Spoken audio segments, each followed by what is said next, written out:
चालतं. ओम श्री सिद्ध भैरवाय नमः. बघा, उद्या काय वट पौर्णिमा. आता ही वट पौर्णिमाचा विषय असा आहे, ही नेमकी कोणत्या महिन्यात येते? ज्येष्ठ महिना म्हणजे पावसाळा सुरू असतो. आता मुळातच ह्या पौर्णिमेचा विषय असा आहे, आता मी तुम्हाला अगोदर अध्यात्म सांगतो का बुवा. सत्यवान नावाचा मुलगा होता आणि सावित्री नावाची राजाची मुलगी होती आणि तिला वर तो सत्यवान ठरला आणि तो 14 दिवसांना मारणार होता.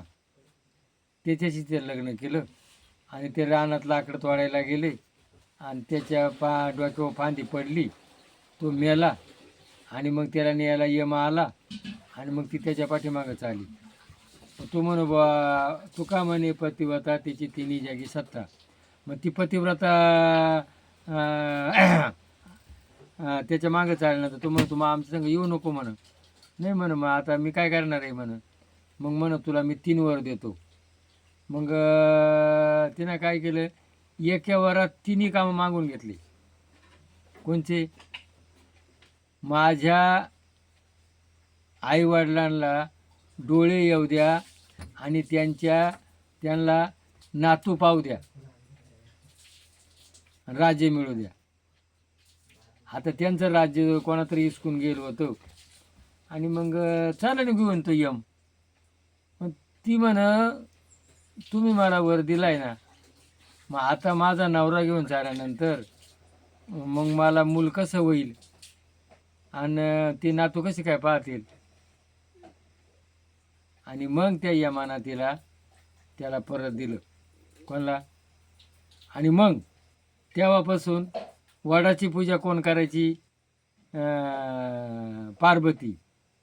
मला शंकर नवरा मिळावा. नंतर मग तिनं पूजा केली. तेव्हापासून वड हे पवित्र मानलं गेले. हे झाले अध्यात्म. आता विज्ञान.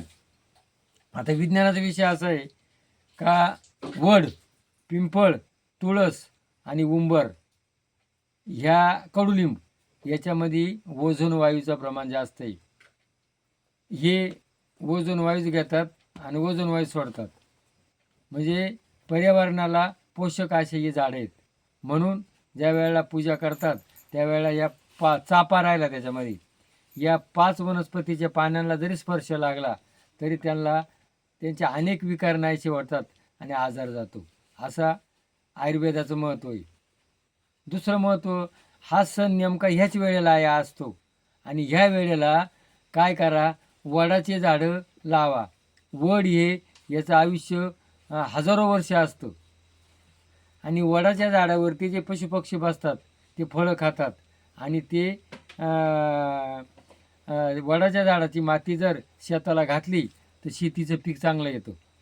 वडाच्या पारुंब्या जर तेलात उकळल्या, तिळाच्या तेलात, तर केस गळती थांबती, केस काळे होतात. वडाचा चीक, दात आवळले जातात. वडाचा चीक भाताच्यावर टाकून जर खाला तर वीर्यवर्धक आहे, शक्तिवर्धक आहे.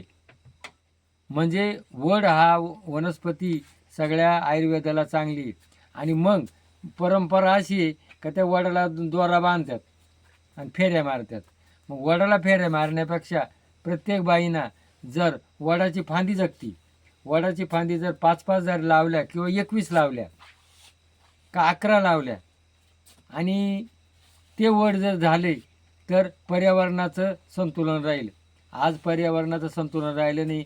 केव्हाही पाणी, केव्हाही ऊन, हिवाळा, उन्हाळा, पावसाळा. आणि आज शेतकरी या ऋतूबदल झाल्यामुळं शेतकरी आज धोक्यात आलेला आहे. आज शेती, आज ह्या मे महिन्यामध्ये महिना पाऊस पडू राहिला का? पर्यावरणाचा समतोल बिघडला.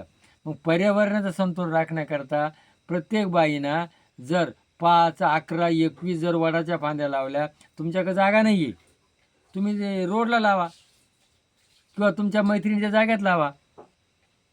मग हा व्हिडिओ ध्यानात ठेवून प्रत्येक बाईना त्या येड्यावानी त्या द्वाराला वडाला फेऱ्या मारण्यापेक्षा प्रत्येक बाईना 5, 11, 21 जर फांद्या लावल्या आणि त्या फांद्या जर जगल्या तर निसर्गाचं साऱ्या याच्यामध्ये भारतामध्ये किती झाडं होतील. आणि मग ते झाडं झाल्यानंतर पर्यावरणाचा समतोल होईल, ओझोन वायू वाढेल आणि आरोग्य आज वीट वाढलेली आणि वीट वाढल्यामुळं ओझोन वायूचं प्रमाण कमी झाल्यामुळं पर्यावरणाकरता झाडं लावा, झाडं जगवा हा सण शिकवतो. पण आज ते करते म्हणून हे करते. तिनं फेऱ्या मारल्या मग ही फेरी मारती. तिनं का मारल्या हिला माहीत नाही. तिनं मारल्या म्हणून आज समाजामध्ये आपण मला वाटतं लोक शहाणे शहाणे लोक आंधळीत. आजही लोक शेतकरी काय करतात, ज्यांना पीक केलं तो दुसरा पीक करतो. एखाद्या ठिकाणी तो गेला का हाय तिलाच जातो. म्हणून त्यांनी ते केलेलं आहे, त्याचा हेतू वेगळा आहे. आणि हा हेतू बदलून प्रत्येकाने झाडं लावा आणि हा सण साजरा करा. जय वैरनाथ.